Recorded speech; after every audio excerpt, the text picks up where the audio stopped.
je vais mettre des choses dans mon nez pour la science et pour aussi comprendre comment fonctionne notre odorat.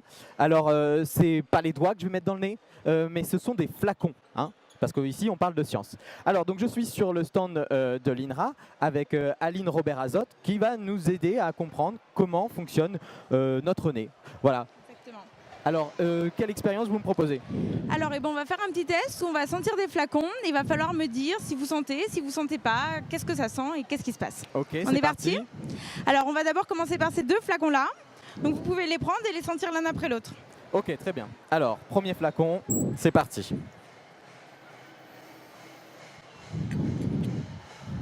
J'ai pris une bonne inspiration et ça sent plutôt bon, c'est agréable. Pas mal. Ça sent le gâteau, quelque chose Exactement. comme ça, caramel. Un petit peu, caramel, le beurre, un Ouais. petit peu. Voilà, C'est ça, exactement. en tout cas la pâtisserie, c'est agréable. On passe au deuxième. C'est parti. Allez, allez-y. Hop, deuxième flacon. Là, je sens pas grand chose. Non, il n'y a rien en fait. Il n'y a rien. Non, moi je dirais qu'il n'y a, Sûr pas d'odeur. Il n'y a pas d'odeur. Il n'y a pas d'odeur. On va vérifier. C'est parti. Alors, dans le premier flacon, j'ai effectivement mis une odeur un petit peu de gâteau, de caramel. Ça sent un petit peu le beurre sucré. Et j'étais pas loin. Hein. Et là, il y en a beaucoup. Donc, on le sent très, très bien. Ouais, ouais. Dans le second flacon, en fait, j'ai quand même mis la même odeur. Mais cette fois, en toute petite quantité. Et du coup, on est en dessous du seuil de perception. C'est-à-dire qu'on est en dessous de ce que vous pouvez percevoir. Donc, il y en a dedans, mais vous ne le sentez pas.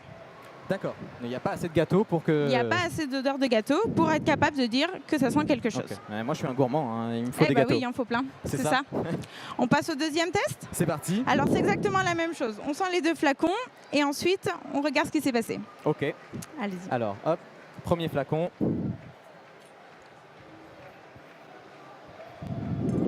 Non, pareil, là, je sens rien, rien de particulier en tout cas. Sûr. Ouais, sûr. Bon.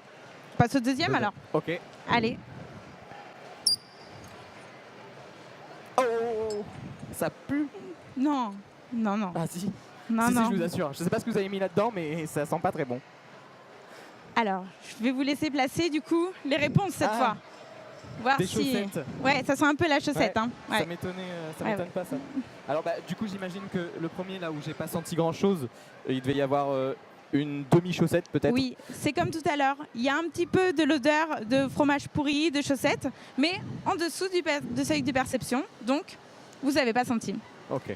Et dans le deuxième, là vous avez mis un paquet de chaussettes. Exactement, ça sent bien mauvais. On est au-dessus du seuil.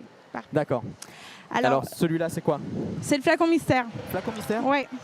Alors celui-là, c'est moi qui vais le faire. Dans ce flacon-là, j'ai mis ça. Une chaussette. Une chaussette. Donc la concentration de chaussette à laquelle on ne sent pas l'odeur. D'accord. Donc là, on sent rien.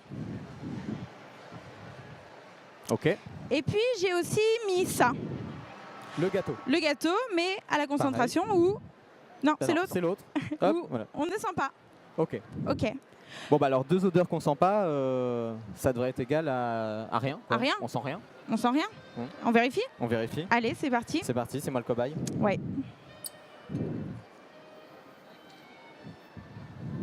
Bah pourtant ça sent le gâteau. Ça sent le gâteau. Ouais. Ouais. Je vous assure, ça sent le gâteau. Incroyable. Et bah c'est bizarre.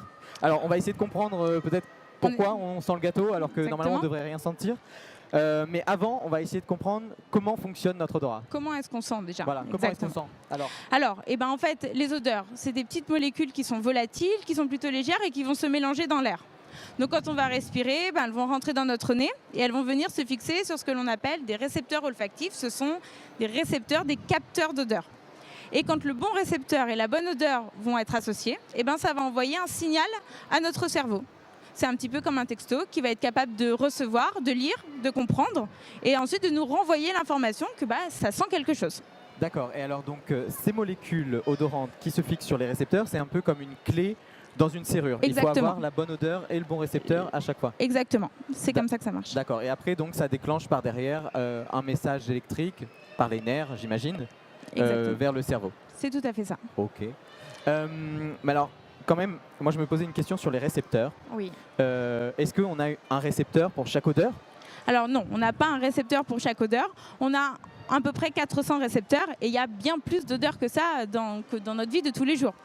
Donc en fait, il y a des combinaisons, des synergies de récepteurs qui vont nous permettre de sentir toutes les molécules auxquelles on est confronté. Ok, bon c'est ça, donc il y a plusieurs odeurs qui nous entourent, donc comment on fait dans ce cas-là? Comment on fait quand on a plusieurs odeurs? Ouais, voilà. Parce que là par exemple, moi je sens votre parfum, je sens aussi le parfum des gens qui nous entourent, mais comment on arrive à les différencier? Comment on arrive à les différencier? Donc il y a le fait qu'elles ne vont pas toutes venir se fixer sur les mêmes récepteurs, donc ça ne va pas entraîner tout le temps le même signal. Et il y a aussi le fait qu'il va falloir qu'elles soient nettoyées de notre nez pour pouvoir en sentir d'autres. Si je vous avais fait sentir l'odeur de gâteau et qu'elle n'avait pas été éliminée de votre nez, vous sentiriez toujours le gâteau. Donc, vous n'auriez pas pu percevoir les autres odeurs que l'on a fait sentir après. D'accord. Donc, ce mécanisme de nettoyage, il est fait par des enzymes. En fait, c'est ça qu'on étudie, nous, au laboratoire. Ce sont ces enzymes. Ce sont des sortes de robots nettoyeurs qui vont venir nettoyer les odeurs de notre nez pour pas qu'elles y restent. Ok, c'est des aspirateurs. C'est des aspirateurs, des nettoyeurs. Des aspirateurs à odeur. Voilà, c'est ça. Et ça fait le ménage. Ça marche d'ailleurs vachement bien. D'accord. Et du coup, ensuite, nous, on s'est un petit peu posé la question, qu'est-ce qui se passe quand mon nettoyeur il est confronté à plusieurs odeurs en même temps? Il faut faire un choix. Il faut faire un choix. Mais voilà, est-ce qu'il fait un choix ou est-ce qu'il est super puissant? Est-ce que c'est le meilleur aspirateur qu'on a jamais vu? Et il est capable de tout faire en même temps? Donc, on s'est un petit peu posé la question en se basant sur l'idée des interactions médicamenteuses. C'est-à-dire qu'on le sait que dans la vie de tous les jours, il y a des médicaments qu'il ne faut pas associer parce que sinon, ça va finir par être plus dangereux pour nous, ils ne vont pas être bénéfiques. Il y en a un qui va être nettoyé, qui va être éliminé par notre organisme, et puis l'autre, il va rester dans notre foie, et puis là, finalement, ça ne va plus être un médicament, ça va être quelque chose de mauvais pour nous. Donc on s'est dit, peut-être qu'il se passe la même chose au niveau des odeurs dans notre nez et de ces enzymes au niveau de ces nettoyeurs. Est-ce que le nettoyeur, il fait un choix ou pas et comment est-ce qu'il fonctionne? Et en fait, alors, comment ça se passe? C'est ce qu'on a fait ici. C'est ce qu'on a fait ici. J'ai mis deux odeurs qui vont être confrontées, normalement éliminées par le même nettoyeur. Et on voit bien qu'il s'est passé quelque chose. Donc, qu'est-ce qui s'est passé? Normalement, j'ai mes deux odeurs qui devraient venir vers mon nettoyeur, comme les interactions médicamenteuses, comme les médicaments. Et là, on voit bien que, en fait,